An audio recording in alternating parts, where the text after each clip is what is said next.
So I'm doing two things. I'm having my breakfast, which is marmalade on bread. Marmalade is orange jam. And this orange jam, a very special one, is from this kopitiam, this place down the road from my house is called Grace Eatery. And they make it themselves. Yeah, very, very cool. And it makes a good Christmas present, I think, because got all the decorations there, but I'm using it for myself, just eating it because it's very nice. So that's one thing I'm doing. I'm having my breakfast, but also I'm thinking about this workshop I'm doing this weekend. I'm going down to Ipoh, all the way there, my first time there, and I'm giving a workshop to teenagers on social media. Yeah, very, very interesting. Teenagers, 16, 17 years old. So on the one hand, they're very young, very impressionable. But on the other hand, they probably know it better than people like me. Yeah, so what can I say to them, right? Yeah, but for what it's worth, I have scribbled down, just very, very briefly, 4 points. Yeah, I don't know whether you can see it. So the first one is encouragement. So I want this to be an encouraging talk, and I wanted to share, first of all, an encouraging ministry that that they use. Maybe it's their church, maybe it's their pastor, that kind of thing. And I'm looking forward to hearing some suggestions that they have.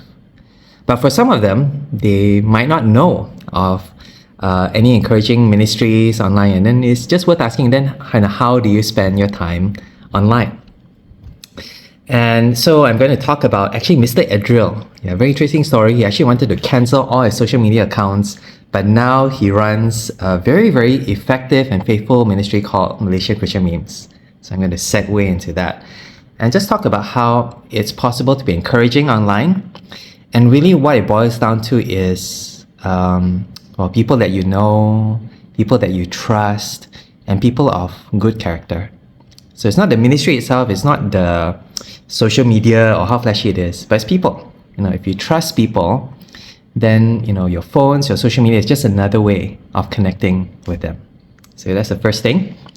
Also, I wrote down here a definition of influence. You are always influencing the people around you, and you're always being influenced as well. And again, it's just worth being careful about who you're allowing to influence your lives. Okay, so that's the first thing in terms of encouragement. Secondly, I'm looking at worship and looking at ministry, and looking at how ministry is an opportunity to help people to worship God. And essentially what my jalan into this is to say that everything you see online is essentially worship. Yeah, worship isn't just something you do on Sundays, but worship is what you see people on the LRT, doing on their phones. When they're scrolling, when they're texting, they're watching all these videos. It's actually a form of worship because it's where we give our attention to. It's what we praise when we say, hey, look at this video. And essentially what we want to do is to worship God, is to redirect our attention, our praise towards God. And I have some statistics, interesting ones, about how most worship content on YouTube is all Hillsong and stuff, and they get 4 billion views in total. That's a lot. 4 billion of people have watched YouTube. But having said that, in perspective, YouTube gets 5 billion views every single day. So in a sense, even though you want to say there's a lot of worship, a lot of God on the internet, actually there's very, very little. I think I calculated something like 0.00018% or something like that in terms of Christian content. And that's just to say that actually there's room for more encouraging, God-glorifying content on the internet and on social media. Yeah. That's the second thing, ministry. Thirdly, just running through, I want to talk about some guidelines, some wise things to be careful of online. And I think one thing I want to mention is that there's no such thing as privacy online. I think a lot of us think that, I'm online, people don't see what I'm doing, or I can use a VPN or something like that. But the truth is that God sees everything. I think just being conscious of that helps us to be careful and helps us to be wary of opportunities that we can use online to display a life of godliness, but also to be transparent about our need for God. So there's no such thing as privacy. God sees everything.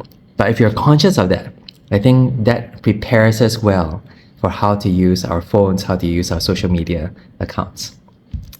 And lastly, this one I haven't thought of yet. I'm trying to think of some activities, some discussions on what I can ask them to maybe give some input on. One scenario I wanted to discuss was, say your friend is very keen on reading the Bible, but always get distracted. I always want to read, but YouTube. That's me actually. A lot of times I get very distracted very easily. And so they say to you, I want to start reading the Bible through the entire year of 2026. I want to cover the whole Bible. And so what advice would you give to your friends? Yeah. So end with the activity. But you get the idea. I think this will fill up maybe an hour or so to get a mix of maybe just some things for them to think about, some things from the Bible that kind of helps us to see how to shape our lives online and offline. But also then some activities to discuss, to just draw out some ideas and some scenarios whereby they would be applying these lessons. So looking forward to it. This coming Saturday, again, I'm going down to Ipoh. This is to some group of leaders from the Methodist Church, all 16, 17-year-olds. And just looking forward to meeting them, looking forward to trying out Chimpedak cake. There's this cafe called Hong To or something. I'm going to check it out. And but for now, I'm going to have my breakfast. See you guys there. Again, if you're going to be there this Saturday, say hi to me and I'll say hi back.